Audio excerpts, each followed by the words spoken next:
Hello everyone, welcome to my small YouTube channel. My name is Isabelle, I am in France, I have 3 sons and I have 3 cats.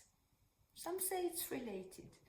And I'm bringing you this video in English because I miss my English very much. I used to live in the United States, but that was 30 years ago.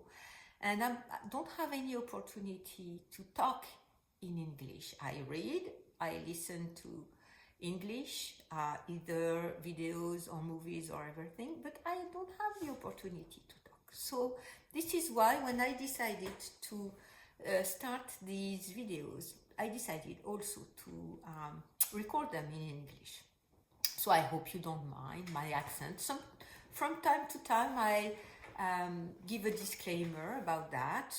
Usually people say it's okay, so I'm continuing talking in English. Okay, and on my channel I have several series, and it's all down below in several playlists. And today it's gonna be a regular video, as you see everywhere else, about my knitting adventures. So if that sounds good to you, please stay tuned. Okay, so first things first. You have probably noticed, if you've been already to this channel, that I have been knitting for a long time my Zenzi Pullover, and my Zenzi Pullover is now finished. And I had chosen the colors last summer. I had this blue yarn for over 2 years, and I bought this yellow yarn last summer as a special edition. It was a one-time edition, and I will leave all the details down below. The blue yarn is a mohair yarn from the Pyrenees, and it's not brushed so that the fibers go out and it becomes very soft. It's rather quite rough, and it has a very good stitch definition.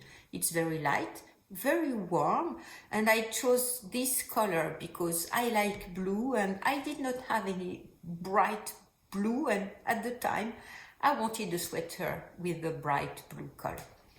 And I did not really know what kind of pattern I was going to knit with that. And when last year Laine Paysanne had a collaboration with Hall, which is a concept store in Paris that does many different things, and they dye yarn. They dyed a whole series of their Laine Paysanne base yarn, and in all natural colors with natural dyes.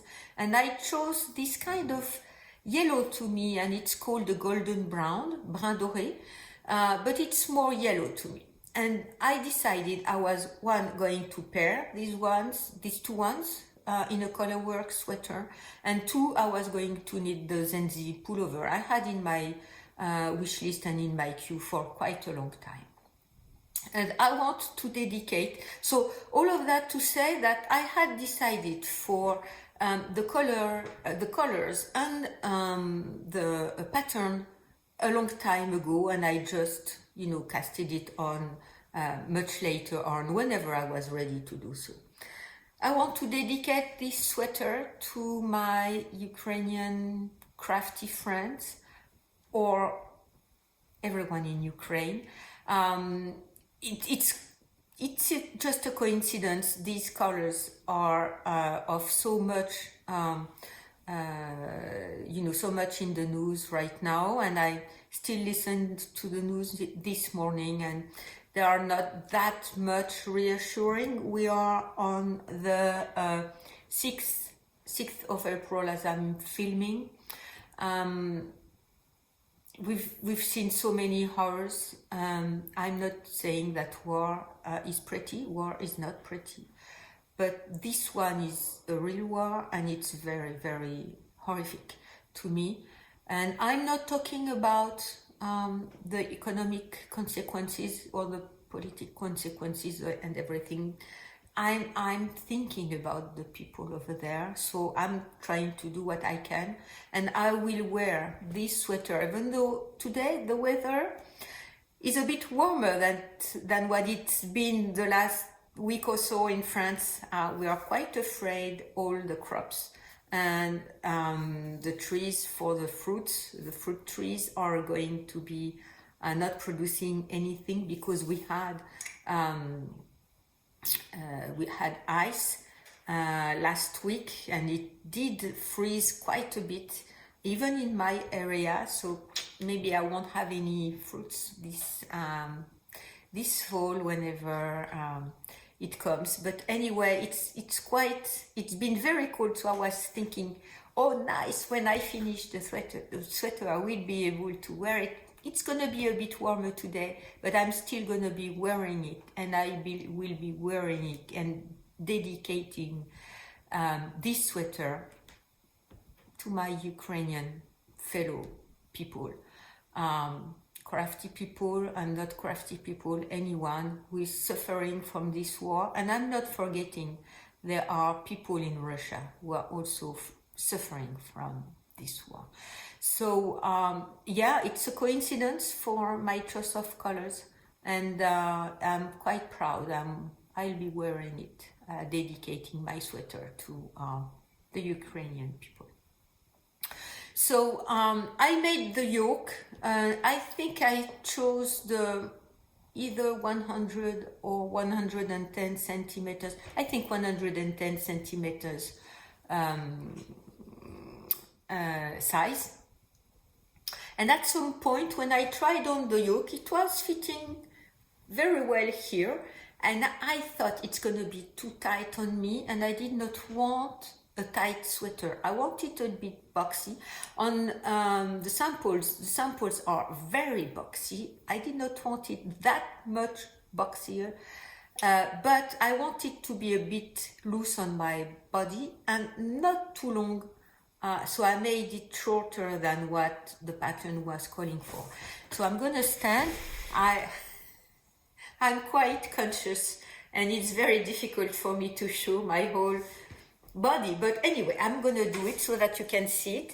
So it's a bit boxy, it's not too long, it's not too short either, and I like it very much. And I'm very happy that after the yoke I decided to make a couple rounds of increases that I made up myself. I just made the calculation to have the body for the next size up, and I think it was either 115 or 120. It's blocked, yeah, and I like it very much. You can see the yoke in the back. I like the color work, I liked knitting it, and of course you can see the balloon sleeves that are quite unexpected for this kind of sweater. I honestly had not seen there were going to be balloon sleeves, and I was thinking, oh, it's kind of weird, because this style, I wasn't sure. I did like the idea at first. When I was ready to knit the sleeves, I said, oh, okay, balloon sleeves. But I like them very much. I like that very, very much. So I made them a bit shorter than what it was called. So it's just my wrist length, and yes, I like it very, very, very much, and I'm gonna be wearing it at work today and dedicating to people from Ukraine. And this is my only finished object. So yeah, we're gonna be moving to my current work in progress. So Ramses, my baby cat, is kind of walking on the table, so maybe you're gonna be seeing him or maybe not. First, work in progress. I have done half of it. You may remember I had decided when I was knitting the washcloth with the cotton I unraveled from a previous sweater, I liked the irregular pattern of or the stitch pattern from the garter stitches when I knitted the washcloth. So I decided I was going to knit a t-shirt that was reminiscent, or that I had already knitted in the past, and I have noted it here. I'm very sorry. I read every comment. I try to answer to everyone. And sometimes I take notes to talk about people who've been watching. And if I'm not talking about you, please don't be mad at me. I've read your comment. I most probably have answered. And I'm so very pleased when I have comments like that under my videos.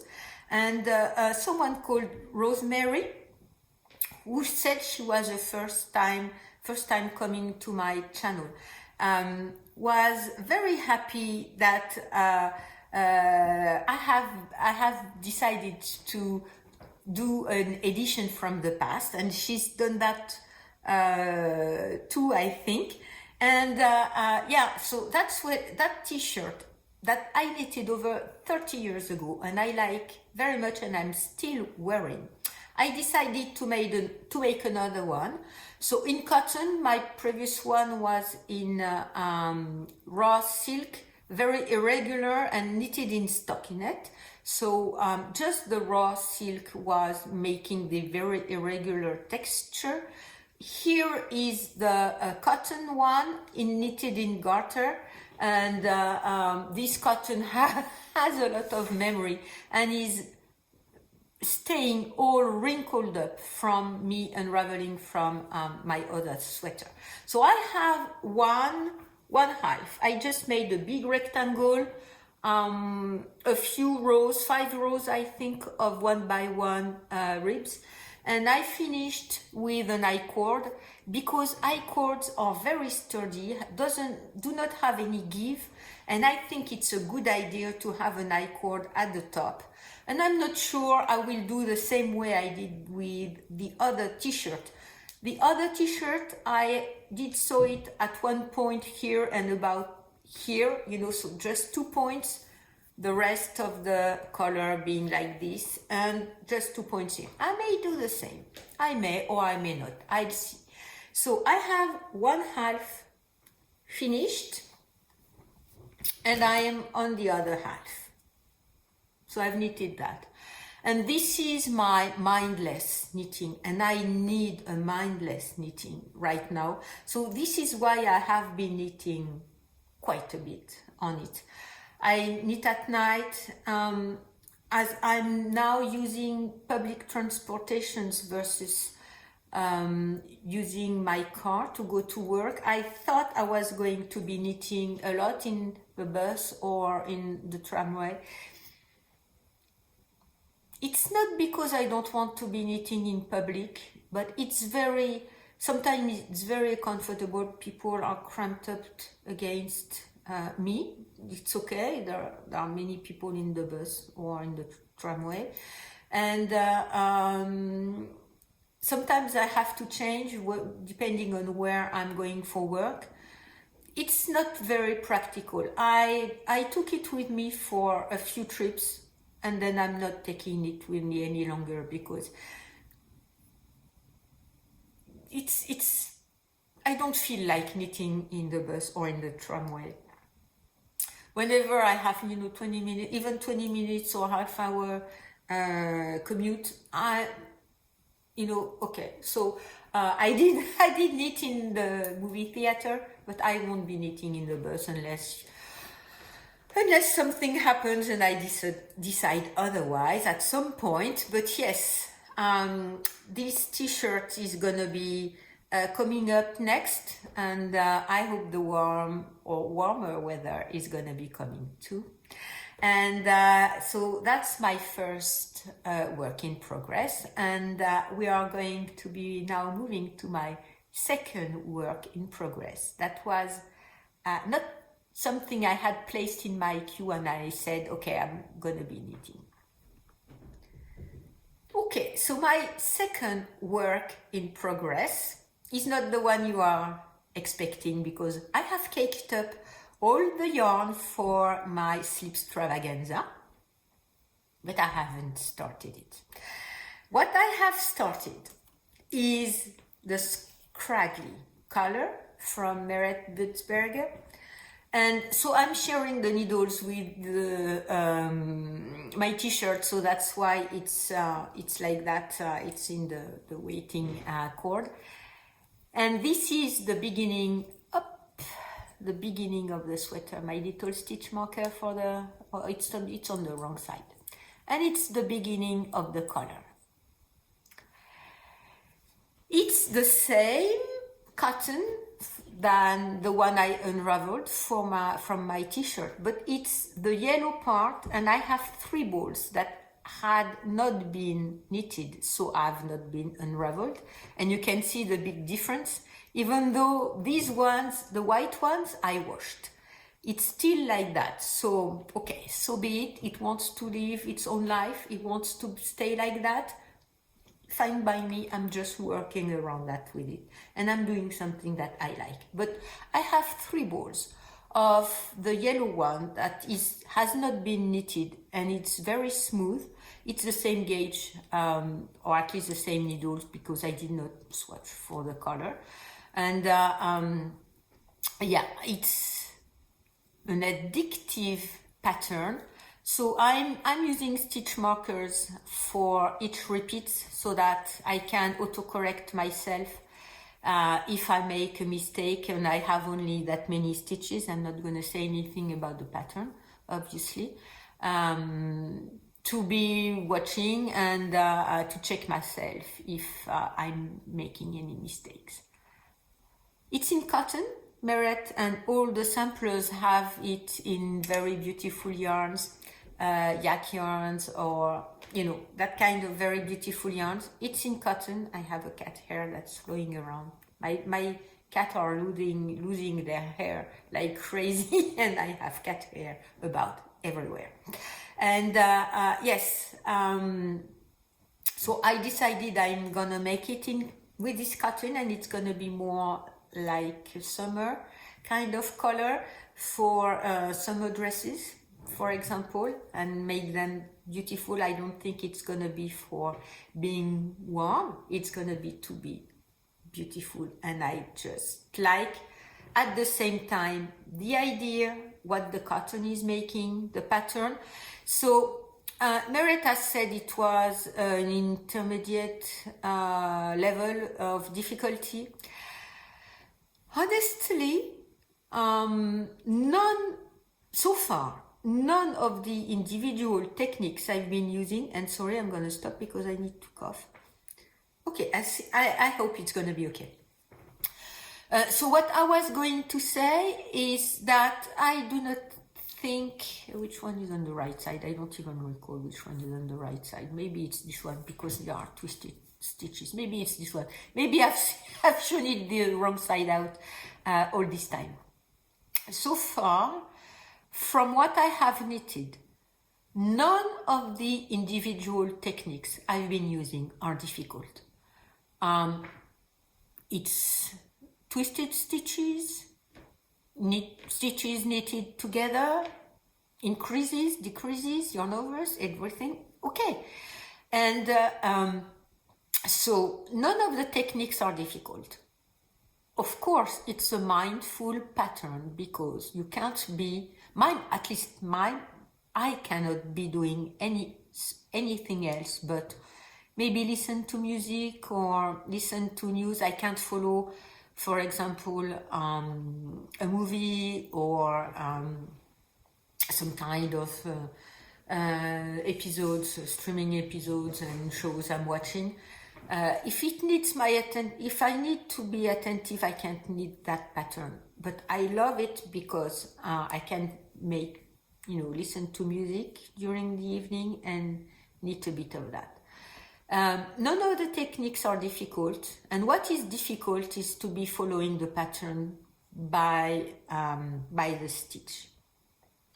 And so far, it's not long enough for me to learn the stitch pattern for 1 or 2 repeats and knit like that for the other ones. Unless there are some rows where you can be breathing, easy ones, and these ones flew flew by, and I still have another cat hair somewhere. You know, and these ones are like breathing rows in between complicated ones. And I think it's gonna be just spectacular. I like this pattern a lot. I like the idea, and I may at some point knit another one for the winter time. I do not know if, as in some of the pictures, the color is gonna be sitting up and then the rest of the color going like that, or if it's gonna be all laying flat. And I'm not sure what is gonna be showing at some point, how it's gonna be doing. But I love this lace pattern very much. I enjoy knitting it. I enjoy knitting it with a cotton yarn. It's very smooth. It glides on the needles very easily. I had already experienced that when I was first knitting the first sweater with this cotton. I didn't like it. I did like it very much. I liked knitting the cotton very much, and I like the finished. You know what? So far, the touch of it, the look of it, it's a bit shiny. It's gonna be a more sophisticated color for a more dressed up dress or something for the summertime, and I think it's just the perfect moment to start that. Okay, so I'm very pleased with this current work in progress. Okay, so now I'm gonna be going to two small points regarding some activities and knitting activities I've been doing. Okay, so last time I recorded a knitting adventure episode. I had totally forgotten to talk about that because my mind was, you know, as I said, quite busy and worried, and I completely forgot to talk about some knitting classes I've been attending. So I'm not attending these classes to learn about knitting, because we always need to learn new things. But I'm attending these classes. They are for students, and in particular in my university, and in particular for international students who come here to be learning about knitting, you know, just cast on and knit and purl. It's for students who have never been knitting before and want to learn. And I still haven't catched up that cat hair. And so the way I found about these knitting classes is because one of the students, an international student from Indonesia, she's Vashti, and maybe she's watching. Hello, Vashti. Got in touch with me through Ravelry, because I have set up my location in Ravelry, and she got in touch with me saying that she was an international student, and maybe we could get in touch because we are in the same area. So I answered, of course, and I said, well, if you're a student, most probably you are a student at my university. So we met on the university campus, and we had a tea, and she told me about the knitting classes. So I got in touch with the organizers, because it's free for students, but I'm not a student. And of course they said, yes, please come. I know the people who organize these kind of, you know, classes or activities for students. And they said, yes, of course, please come. So I've been coming, I've been coming maybe two or three classes already. And I enjoyed that very much. We met, so the first time around there were only three students who were here. And there is that one Russian student who is, I tried to be welcoming and to her, because she has nothing to do with what's happening, and is very concerned about what's happening. So yeah, and it's quite difficult for her, so we tried to make it a nice 2 or 3 hours. And I drive them back to their student housing, and after the class, because it's a bit late at night. And okay, I have it.